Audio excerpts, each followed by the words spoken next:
مجھے کل کسی نے بہرحال میسیج کیا کہ مولانا صاحب ان ایام کے اندر مثلا ہم دیکھتے ہیں کہ مطلب یہ جو مخصوص شبیں ہیں اور تبرکات اٹھتی ہیں، زیارتیں ہوتی ہیں، تو لوگ منت مانتے ہیں. مثلا چلو بھئی آج فلانی ہے، منت مان لیں. مثلا کوئی اولاد کے لیے مانتا ہے، مثلا کوئی یہ اٹھا لیتا ہے کہ بتاؤ آپ کو بتائیے ہمارے یہاں یہ ہے، ہر جگہ ہے، نظر و نیاز ہوتی ہے، کوئی نظری ہوتی ہے کسی کا، کس سے. تو کہا یہ صحیح ہے. اب کیونکہ ویژن چاہیے الگ. اصل میں ان کا ویژن یہ نہیں تھا کہ یہ صحیح ہے کہ غلط ہے، نہیں، ان کا ویژن یہ تھا کہ یہ تو وہ ایام ہے جہاں امام کو دینا چاہیے نہ لینا چاہیے. یعنی ہم امام کے پاس آئیں یہ کہہ کر کہ مولا ہم اولاد لے کر آئے ہیں، ہم مال لے کر آئے ہیں، ہم چیزیں لے کر آئے ہیں. تو میں نے کہا بہرحال یہ معرفت ہے، لیکن بہرحال جو منت مان بھی رہا ہے تو کوئی بری بات نہیں کر رہا. کیوں؟ کیونکہ بہت سارے ایسے لوگ ہیں کہ جو صرف منت کے لیے آتے ہیں اور امام انہیں اسی چکر میں جوڑ کے رکھتے ہیں. چلو خیر ہے، کوئی بات نہیں، آئے گا تو صحیح. اور کتنے دوسرے لوگ ہیں کہ جن کا تعلق دوسرے فرقوں سے ہوتا ہے، وہ صرف اس لیے آتے ہیں. ہماری والدہ خدا ان کے درجات بلند کرے، ہمیں یاد ہے اہل سنت تھے ان کے ہمارے محلے میں، اور ان کا تعلق ہمارے متفقر سے نہیں تھا. 8 سال سے کوئی ان کی اولاد نہیں تھی، اور کئی دفعہ وہ کہتی تھی کہ دعا کریں جی آپ سید ہیں، دعا کریں. ہماری والدہ نے بولا کہ میں کیا دعا کروں، میرے ساتھ چلے کہ محرم شروع ہو رہا ہے، علم پہ چلے، جا کے دعا مانگے. اللہ نے ان کو 4 بیٹے دیے، جوڑ دیا. اب وہ ہر سال منت بہانہ ہے. وہ کریم ابن کریم ہے، طالب علم تھا، کربلا میں حجروں میں تھا، کبوتر حرم کے اڑتے تھے. تو اب بھوک ہے، گوشت ہی نہیں ہے کھانے کو، روٹی اور دہی کھا رہے ہیں، اب ویسے ہی نہیں ہے. تو اس نے بولا بھائی کبوتر کو تو مانو حرام نہیں ہے، کوئی مباح ہے. لو رسی ڈال کے بیٹھا، حرم کا کبوتر تھا، حجرے میں آ کے کھڑکی میں بیٹھا، اس نے اندر کھینچ لیا، قربان کیا، بڑا بنا. سویا، خواب میں امام کو دیکھا امام غضبناک ہے. کہا یہ تم نے کیا کیا؟ یہ میرے حرم کا کبوتر تھا. آپ جائیں حرموں میں کبوتر کتنے آرام سے اطراف میں گھوم رہے ہوتے ہیں، مجال ہے جو اوپر سے اڑ جائے. ہمیں نہیں پتہ ان کبوتروں کی صورتوں میں پتہ نہیں کون کون ہوتا ہے. امام ناراض ہو گئے، مولا میں غلطی ہو گئی. امام نے کہا غلطی آئندہ نہیں کرنا، اور تمہیں ہر روز 12 سیر گوشت مل جایا کرے گا، کھا لینا. اب جب اٹھا، غسل کیا، نماز وضو کیا، حرم گیا، نماز پڑھی، زیارت کی، اور مولا کی خدمت میں معذرت. جیسے ہی جانے لگا، رستے میں کسائی کی دکان تھی. کسائی نے بولا نام لیا، توجہ نہیں کی اس نے بولا نام لیا، رکو. کہا کیا ہوا؟ کہا گوشت لے لو. کہا نہیں میرے پاس پیسے نہیں ہیں.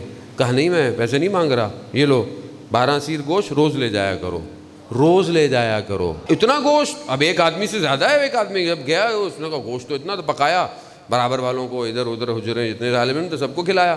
تو انہوں نے بولا یہ کیا ماجرا ہے؟ کہا بھی روز کا گوشت ہے. تو اس نے بولا ٹھیک ہے ہم روٹی لے آئیں گے، پکائیں گے. تو روز کھاتا رہا، روز گوشت مل رہا ہے، روز کھا رہا ہے. اب اس نے قصد کیا کہ میں جانا ہے واپس، دوسرے جگہ کا تھا. جانے لگا تو اس نے بولا بھائی یہ تو روز مجھے گوشت ملتا ہے. اب نعمت آ رہی ہوتی ہے، انسان کو احساس نہیں ہوتا. کہا روز مجھے ملتا ہے. تو ایک طالب علم سے 1 سال کے گوشت کے پیسے لے لیے اور اس کو کسائی کی دکان پہ لے گیا. بولا بھائی آج کے بعد جو ہے وہ گوشت جو میرا ہے وہ اس کو دے دینا. کہہ رہا کون سا گوشت؟ کہا کہ اتنا ہی تھا تمہارے لیے. اب جب جا کر سویا دیکھا پھر امام. کہا کہ یہ ہم نے نعمت تمہارے لیے تھی، اب تم رہو بھی جاؤ تو تمہیں صرف روٹی اور دہی ملنی ہے. عزیزان محترم، مانگنا، وہ کرم کرتے، وہ کریم ہیں. آپ ان سے مانگیں، آپ کو منع نہیں کریں گے، لیکن آپ کربلا کی ڈائمنشن تو دیکھیں.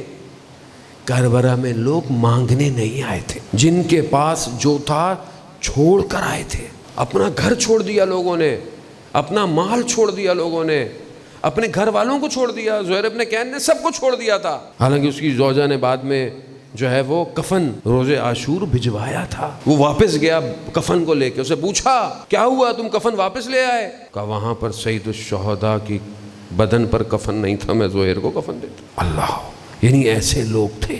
عزیزان محترم، خوب اس پوری تر کو پہچاننے کی ضرورت ہے. ہم کیونکہ ایک بہت لمبے عرصے سے، خدا نہ خواستہ ہمارا کسی پہ کوئی اعتراض یا وہ کچھ نہیں ہے، مطلب بعض اوقات ہم اپنی ڈائمنشنز کو صحیح کرنے کے لیے لوگوں پہ اعتراض نہ کیا کریں. مثال کے طور پر ہر طرح کی ایک روش ہے، ایک طریقہ ہے. اب جس طرح ڈاکٹر ہیں ظاہری طور پر دنیا میں، مطلب آپ آئی اسپیشلسٹ سے آپ یہ نہیں کہیں گے کہ وہ ہارٹ کا آپریشن کریں.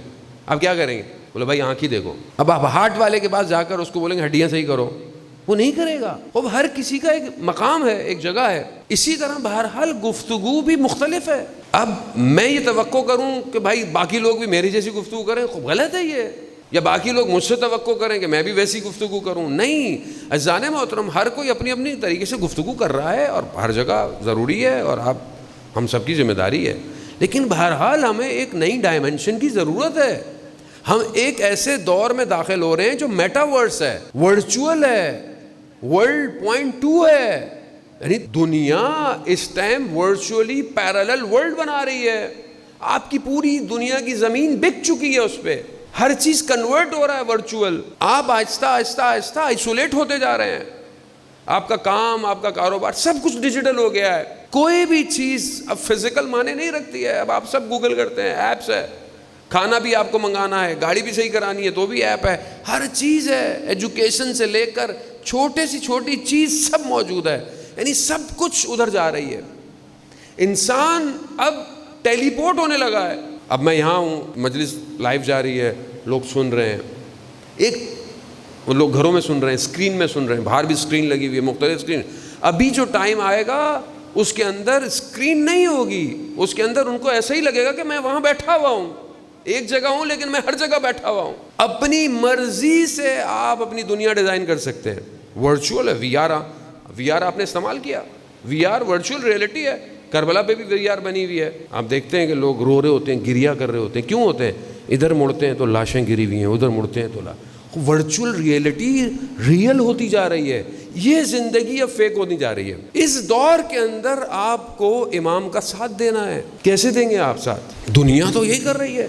یہ بڑی بڑی جگہیں جو میٹاورس کے اندر ہیں، یہ جہاں نجف ہے، یہ تو سب اسٹیٹ نے خرید لیا ہے. ہم وہاں پر تو تباہی اور بربادی ہونے والی ہے. آپ اپنے بچے اپنے گھروں کے اندر بیٹھے ہوئے ہوں گے، آنکھوں میں کچھ چیزیں لگی ہوئی ہوں گی، لیکن وجود کہیں اور ہوگا. پڑھائی بھی وہیں ہو رہی ہوگی. جب بٹن دبائے گا تو یونیورسٹی میں چلا گیا، بٹن دبائے گا ٹیچر وہاں سے پڑھا رہا ہے، ایک اسٹوڈنٹ یہاں سے بیٹھا ہوا ہے، سب وہیں ہے. کوئی موومنٹ نہیں ہوگی، سب اس طرف جا رہے ہیں. کام کرنا ہے، بٹن دبایا، آفس میں چلا گیا، بازار میں چلا گیا، ویسے بھی خرید رہا ہے ساری چیزیں، ویسے ہی سب کچھ آن لائن ہو گیا ہے. اس دور کے اندر آپ، مشین کا دور ہے، مشین ہے. آپ نالج، آپ علم، آپ اسپیڈ، آپ انفارمیشن، آپ ڈیٹا کلیکشن پہ مشین سے نہیں جیت سکتے. نہیں جیت سکتے آپ. مشین چپ کے برابر چیز ملین ڈیٹا کو لیے بیٹھی ہے. ہواؤں کے اندر پیکٹ اڑ رہے ہیں، آپ کو ٹکراتے ہیں.